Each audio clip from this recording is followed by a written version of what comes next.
Hey friends, welcome to day 5.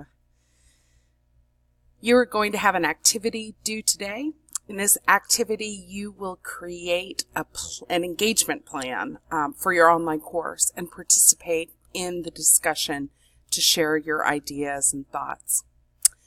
So we're moving on to the second and final activity in the course, and in this engagement plan, you're going to include a strategy for reducing social barriers, a strategy for reducing administrative barriers, and a strategy to reduce motivational barriers. So you're going to be drawing on all of the information that we've learned together over these first few days. You'll notice that there is an online student engagement worksheet template for you to use for this activity. If you'll click on the assignment itself, you'll see that toward the bottom as a link.